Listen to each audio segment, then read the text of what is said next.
রাশি রহস্যে আজকে আরো এক রহস্যের উন্মোচন হবে।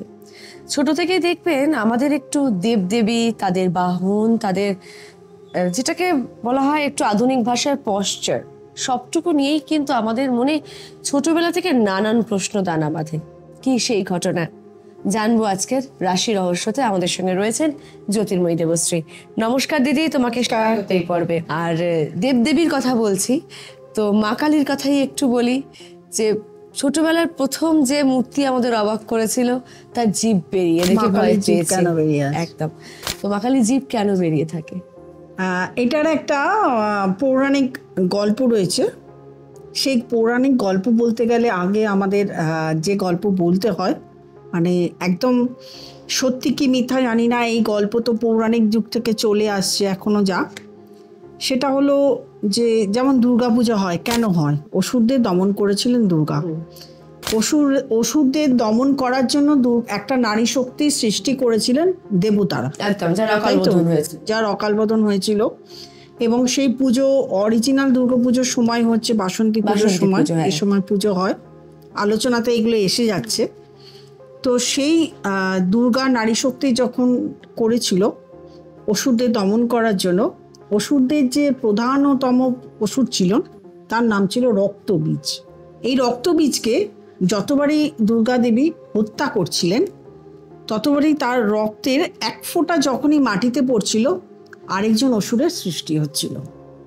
তো তা এক ফোঁটা পড়ছিল মানে একটা অসুরকে বধ করা, তাকে কেটে ফেলার সঙ্গে সঙ্গে তো এক ফোঁটা রক্ত পড়ে না, কতটা রক্ত পড়ে আর কতগুলো অসুরের সৃষ্টি হয়। তার মানে কতগুলো অসুরের সৃষ্টি হচ্ছিল। মা দুর্গার পক্ষে সেটা সম্ভব হচ্ছিল না দমন করা, অতগুলো অসুরকে একসঙ্গে মেরে ফেলা। তখন মা দুর্গা কি করলেন, তার এই তৃতীয় চক্ষু থেকে সৃষ্টি করলেন মা কালী।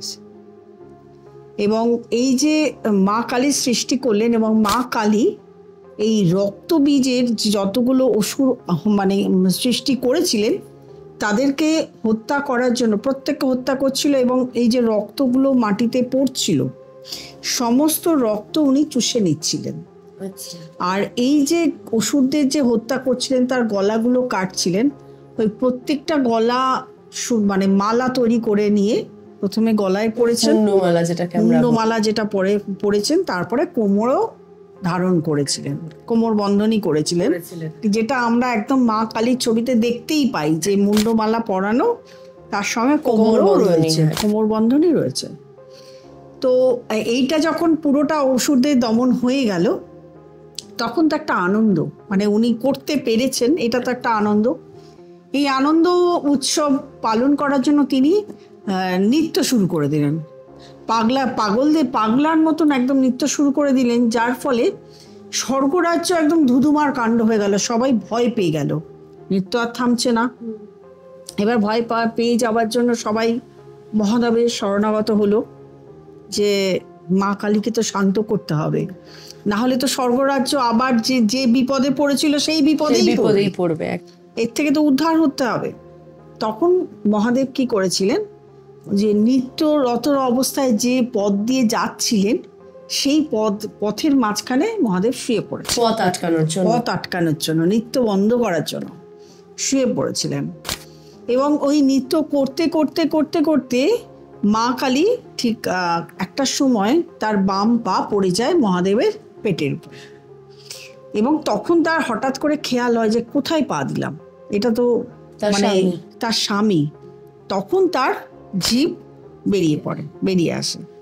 সেই থেকে সেই মূর্তিটাকেই মা কালীর মূর্তি হিসাবে আমরা পুজো করি। মানে ওটাই ওই অবস্থাতেই ভগবান, মানে যারা দেবতারা ছিল যখন ওই অবস্থায় স্থির হয়ে গেছিল, সেই অবস্থাতেই সব দেবীরা যারা ছিলেন ওখানে, তারা তখন সেই অবস্থাকে পুজো করেছিলেন।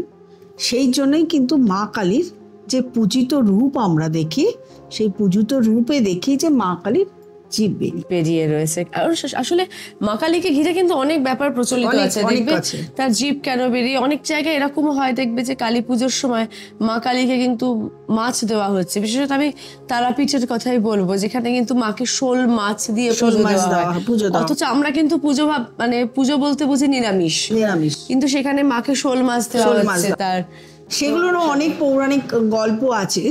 সেই পৌরাণিক গল্পগুলোর কথা তো বলবো, কিন্তু সেই কথা আরেকদিন অন্যদিন আলোচনা হবে। হ্যাঁ, কারণ বিষয়গুলো সত্যি ভাস্ট, অনেকটা আলোচনা হবে।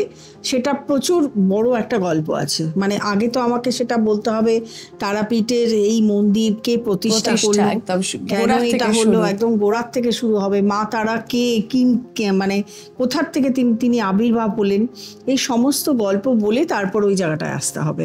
মানে এটাও অনেকটা বড় টপিক হবে এবং ইম্পর্টেন্ট, এবং খুব সুন্দর টপিক, সবার শুনতে ভালো লাগে। একদমই তাই। তার জন্য আমাদের পরবর্তী পডকাস্ট পর্বের জন্য অপেক্ষা করতে হবে। তবে আজকের মতো সময় একেবারেই শেষ। তাই আজকের মতো এখানে ইতি টানছি বন্ধুরা। প্রত্যেকে খুব ভালো থাকবেন, আর অবশ্যই আমাদের কমেন্ট করে জানাতে ভুলবেন না যে কেমন লাগছে আমাদের এই আলোচনা। নমস্কার।